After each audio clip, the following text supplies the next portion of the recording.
Hello everyone, welcome to your own channel. कैसे हैं आप लोग? तो सीबीआई का तो खैर पेपर ख़त्म हो गया है, लेकिन सबसे ज़्यादा जो भी करीब पेपर है वो एसबीआई का है।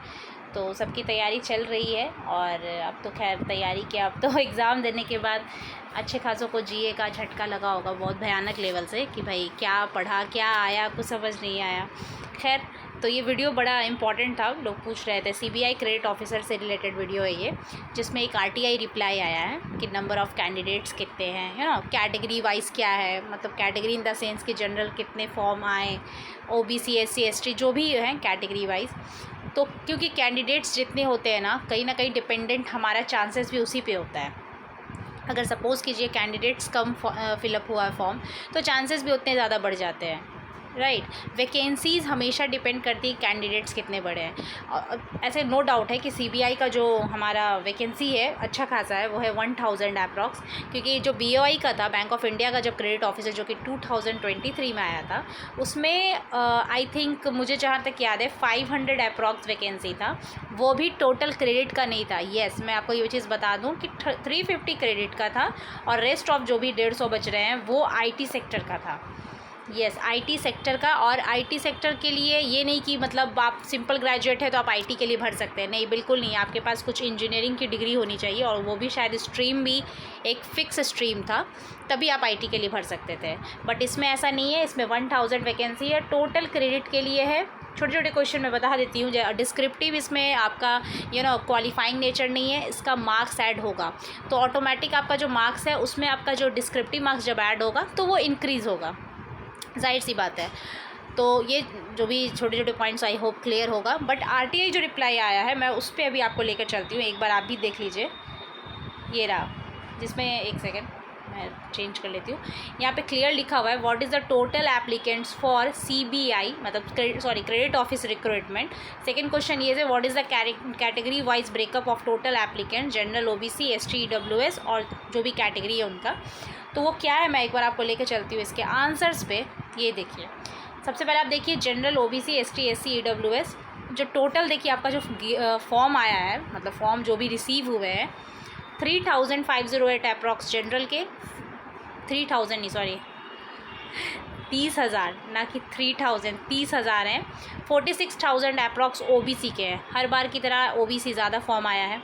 एसटी के 9606 और एससी के, जो कि सबसे ज़्यादा शॉकिंग है यार भाई साहब, 27,604 वैकेंसी जो एप्लीकेशन रिसीव हुए हैं वो एससी कैटेगरी के हैं। ईडब्ल्यूएस के एज यूजुअल सबसे कम 8065। और टोटल फॉर्म जो हमारे हैं वो ये हैं कि जो टोटल फॉर्म है वो अप्रॉक्स 1 लाख नहीं, जिन्होंने कहा था ना कि 1 लाख वैकेंसी हुई है, नहीं, 1,22,568 एप्लीकेशन रिसीव हुआ है सीबीआई को, जो कि बहुत बड़ा मतलब एप्लीकेंट्स लोगों ने मतलब फॉर्म फिलअप किया है। मतलब मैंने तो ऐसे सोचा था कि 1 लाख ही मतलब एप्लीकेशन हुआ है तो भाई साहब कितने ज़्यादा चलेंगे, नहीं, 1,22,568 एप्लीकेशंस गए हैं। अब ये मत सोचिएगा इसमें कि आप टेंशन ले लीजिए कि भाई बाप रे, मतलब इतना ज़्यादा अप्रॉक्स 1.25 लाख फॉर्म गिरा है और जो वैकेंसी है 1000 है तो कैसे सिलेक्शन होगा, ये सब सोचने की ज़रूरत नहीं है। वो इसलिए क्योंकि ज़रूरी नहीं है कि इसमें जो 1,22,000 अप्रॉक्स लोग हैं वो सब लोग बहुत पढ़ के वहाँ बैठे होंगे या बहुत ज़्यादा पढ़ने वालों का ही सिलेक्शन होगा। ये बहुत बस ऐसे फॉर्म भरा और चले गए और सिलेक्शन हो गया, नहीं नहीं नहीं नहीं, नहीं। सिलेक्शन जिनका होता है ना उनको भी नहीं पता है कि मेरा सिलेक्शन होने वाला है। एकदम सही कह रही हूँ। बहुत प्री में तो चलो भाई फिर भी इंसान श्योर हो जाता है अगर उसके अटेम्प्ट अच्छे हो गए। आजकल जैसा प्रीलिम्स में नॉर्मलाइजेशन चल रहा है या मेंस में नॉर्मलाइजेशन हो रहा है, लोग 90 प्लस करने वालों का सिलेक्शन नहीं होता है, 60 प्लस करने वालों का सिलेक्शन हो जाता है। आप एसबीआई पीओ उसका लाइव एग्जांपल है। एसबीआई पीओ में 78 और 79 जिसने बनाया था उसका सिलेक्शन नहीं हुआ है, 60 बनाने वालों का सिलेक्शन हो गया है। तो भाई ज़रूरी नहीं है कि आप जो सोच रहे हैं वही हो या आप जो नहीं सोच रहे हैं वो ना हो, बिल्कुल नहीं। ये एक अलग स्ट्रीम है, अलग दुनिया है। सिलेक्शन लेने वाले को भी नहीं पता चलता है कि मेरा इसमें फ़ाइनल होने वाला है। तो ये चीज़ मैं आपको पहले ही क्लियर कर दूं कि फॉर्म देख के टेंशन मत में आ जाइएगा कि भैया इतना फॉर्म है, ये है, वो है, सब छोड़ छाड़ के बैठ गए। नहीं नहीं, ऐसा कुछ नहीं। कुछ फॉर्म तो फॉल्स में भी चले जाते हैं। सपोज़ कुछ गलत हो गया, सपोज़ फादर्स ने उन्होंने गलत डाल दिया, फिर से एक फॉर्म आ जाता है। ठीक है, ये सारी चीज़ें भी होती हैं। कुछ लोगों को लगा कि चलो PGDF है, कर देते हैं, क्या ही इशू है, अभी फ्रेशर होंगे, वो लोगों ने भी फिलअप कर दिया होगा। तो इस चीज़ को लेकर बिल्कुल पैनिक मत होइएगा। ये तो मैंने आपको सिर्फ इन्फॉर्मेशन के लिए बता दिया, क्योंकि ये मेरे पास अभी आया था, किसी फ्रेंड ने शेयर किया था इसको, तो इसलिए मैंने फटाफट आपके साथ शेयर किया, क्योंकि मुझे ये वन ऑफ द इम्पॉर्टेंट लगा। लोग पूछ रहे थे कि कैटेगरी क्या है एंड ऑल, जो भी। तो ये RTI रिप्लाई है। बाकी जो नेक्स्ट क्वेश्चन है वो बहुत ज़्यादा है। Since this exam is being conducted for the first time, you can provide a sample paper और इंडिकेटिव क्वेश्चन, जो भी ब्ला ब्ला, इस तरीके का मेन यही था।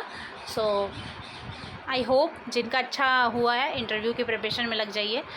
GA मैंने जैसे बताया था ना, GA मैंने पूरे, मतलब क्या मैं बोलूँ यार, 2-3 को छोड़ दूँ तो मुझे GA नहीं समझ में आ रहा था। फर्स्ट शिफ्ट था मेरा, तो मुझे पता नहीं क्या, मुझे नहीं समझ में आ रहा था GA, मतलब इतना और अगर समझ में भी आ रहा था ना, तो 2 ऑप्शन में कन्फ्यूज़न के कारण मैंने उसको बस लगा दिया है। बट मेरे तुक्के चलते नहीं है बहुत ज़्यादा नहीं, मतलब अगर मैं 50-50 किसी पे श्योर रहूँ ना, तो हमेशा गलत वाला ही टिक करके चली जाती हूँ। तो ये चीज़ होती है, मुझे लगता है ये सबके साथ होता है, सबको ऐसा लगता है कि मेरे तुक्के काम नहीं करते।